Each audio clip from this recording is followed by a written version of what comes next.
Okay, ಇನ್ನು ಹಾವೇರಿ ಜಿಲ್ಲೆಯಲ್ಲಿ ನಾನು ಆಗಲೇ ಒಂದು ಮಾಹಿತಿಯನ್ನು ಕೊಟ್ಟಿದ್ದೆ ನಿಮಗೆ. ಮನೆಯ ಮೇಲ್ಛಾವಣಿ ಕುಸಿದು 3 ಮೃತಪಟ್ಟಿದ್ದಾರೆ ಅಂತ. ಸೊ ಒಂದು ರೀತಿಯಲ್ಲಿ ವರುಣ ಮೃದಂಗ ಮರಣ ಮೃದಂಗವಾಗ್ಬಿಟ್ಟಿದೆ. ಮನೆ ಮೇಲ್ಛಾವಣಿ ಕುಸಿದು 3 ಸಾವನ್ನಪ್ಪಿರುವಂತಹ ಘಟನೆ ಸವಣೂರು ತಾಲೂಕಿನ ಮಾದಾಪುರ ಗ್ರಾಮದಲ್ಲಿ ನಡೆದಿರ್ತಕ್ಕಂಥದ್ದು. ಸವಣೂರು ತಾಲೂಕಿನ ಮಾದಾಪುರ ಗ್ರಾಮ. ಮನೆಯಲ್ಲಿ ಒಟ್ಟು 6 ಜನ ಇದ್ದರು, ಮಲಗಿದ್ರು ಎಲ್ಲರೂ ಕೂಡ. ರಾತ್ರಿ ಮೇಲ್ಛಾವಣಿ ಮತ್ತು ಗೋಡೆ ಕುಸಿದಿದೆ. ಚನ್ನಮ್ಮ ಅಂತ, ಅನನ್ಯ, ಅಮೂಲ್ಯ ಅಂತ ಅವಳಿ ಮಕ್ಕಳು, 2 ವರ್ಷ ಪಾಪ. ಅವಕ್ಕೆ 3 ಜನ ಮೃತಪಟ್ಟಿದ್ದಾರೆ. ಇನ್ನು ಯಲ್ಲಮ್ಮ, ಅವ್ರ ಮಗ ಮತ್ತು ಸೊಸೆ 3 ಜನಕ್ಕೆ ಗಂಭೀರ ಗಾಯ ಆಗಿದೆ. ಅವ್ರು 3 ಜನರನ್ನು ಹಾಸ್ಪಿಟ್ಲಿಗೆ ಸೇರಿಸಿದ್ದಾರೆ, ಹಾವೇರಿ ಜಿಲ್ಲಾ ಆಸ್ಪತ್ರೆಗೆ. ಇವಾಗ ಬೆಳಗಿನ ಜಾವ 3:30ಕ್ಕೆ ನಡೆದಿರ್ತಕ್ಕಂತಹ ಘಟನೆ ಅದು. ಹಾವೇರಿ ಜಿಲ್ಲೆಯಲ್ಲಿ ನಿರಂತರವಾಗಿ ಧಾರಾಕಾರ ಮಳೆಯಾಗ್ತಾ ಇದೆ.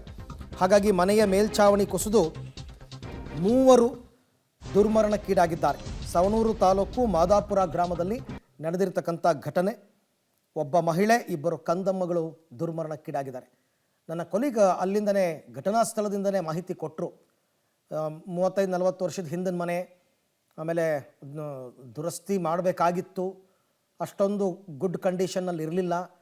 ಸೊ ಹಾಗಾಗಿ ಈ ಥರ ಆಗಿದೆ. ರಾಜ್ಯಾದ್ಯಂತ ವರುಣನ ಆರ್ಭಟ ಶುರುವಾಗಿರುವಂಥದ್ದು. ಅದರಲ್ಲೂ ಸಹ ಮಲೆನಾಡು ಭಾಗದಲ್ಲಿ ಮಳೆ ಆರ್ಭಟ ಹೆಚ್ಚಾಗಿದ್ದರೆ ಹಾವೇರಿ ಜಿಲ್ಲೆಯಲ್ಲಿ ಜಿಟಿ ಮಳೆಗೆ ಅಕ್ಷರಶಃ ಜನರು ತತ್ತರಿಸಿ ಹೋಗಿದ್ದಾರೆ ಅಂತ ಹೇಳ್ಬೋದು. ಈಗ ನಾವು ಹಾವೇರಿ ಜಿಲ್ಲೆ ಸವಣೂರು ತಾಲೂಕಿನ ಮಾದಾಪುರ ಗ್ರಾಮದಲ್ಲಿದೆ. ಅಂದರೆ ನಿರಂತರವಾದಂತಹ ಜಿಟಿ ಮಳೆಗೆ ಏನು ಹಳೆಯ ಮೇಲ್ಮುದ್ದಿ ಮನೆ ಸಂಪೂರ್ಣವಾಗಿ ಬಿದ್ದು 3 ಸ್ಥಳದಲ್ಲಿ ಸಾವನ್ನಪ್ಪಿರುವಂತಹ ಘಟನೆ ಏನು ಮಾದಾಪುರ ಗ್ರಾಮದಲ್ಲಿ ನಡೆದಿರುವಂಥದ್ದು. ಅಂದರೆ ಆ ಮನೆಯಲ್ಲಿ ಕುಟುಂಬ ಸದಸ್ಯರು ಒಟ್ಟು 6 ಜನ ಇದ್ದರು. ಅದರಲ್ಲಿ 2 ಟ್ವಿನ್ಸ್ ಬೇಬಿ ಏನು ಸ್ಥಳದಲ್ಲೇ ಸಾವನ್ನಪ್ಪಿರೋದು. ಅಂದರೆ ಅಮೂಲ್ಯ ಮತ್ತು ಅನುಶ್ರೀ ಅವರು 2 ವರ್ಷದ ಮಕ್ಕಳು. ಈಗ ತಾನೇ ಏನು ಆಟ ಆಡಿಕೊಂಡು ಬೆಳೆಯುವಂಥ ವಯಸ್ಸಿನಲ್ಲಿ ಏನು ಮನೆ ಕುಸಿದು ಸಾವನ್ನಪ್ಪಿರುವಂಥದ್ದು. ಇನ್ನೋರ್ವ ಮಹಿಳೆ ಚೆನ್ನಮ್ಮ ಕೂಡ 30 ವರ್ಷದ ಮಹಿಳೆ ಕೂಡ ಒಂದೇ ಸ್ಥಳದಲ್ಲಿ ಮಲಗಿರ್ತಾರೆ. ಭಾಳಷ್ಟು ಅಂದರೆ 40 ವರ್ಷದ ಹಳೆ ಮನೆ.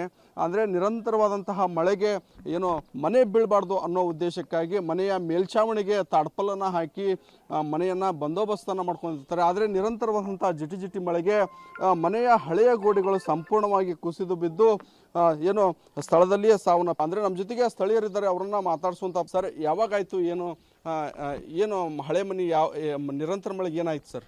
ಸರ್, ಬೆಳಗಿನ ಜಾವ 3 ಗಂಟೆಗೆ ಆಯ್ತು ಸರ್. ಒಟ್ಟು 6 ಜನ ಇದ್ರು ಸರ್ ಮನೆಯಲ್ಲಿ. ಅದರಲ್ಲಿ 3 ಜನ ಡೆತ್ ಆಗಿದೆ ಸರ್.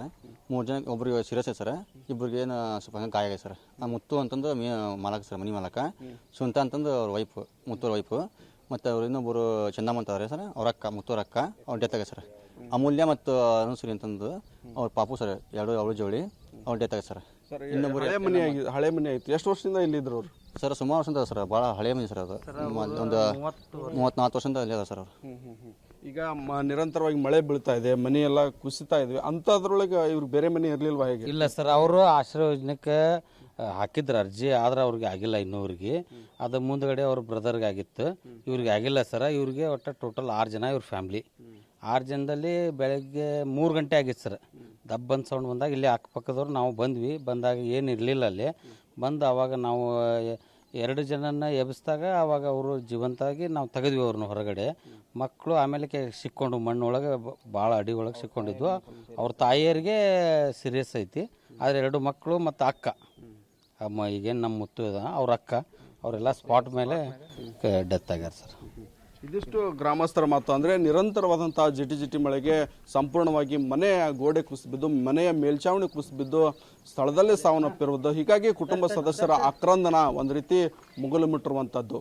ಕ್ಯಾಮ್ರಾಮನ್ ನಾಗರಾಜ್ ಜೊತೆ ಪಕ್ಕಿರಯ್ಯ, ಪಬ್ಲಿಕ್ ಟಿವಿ, ಹಾವೇರಿ.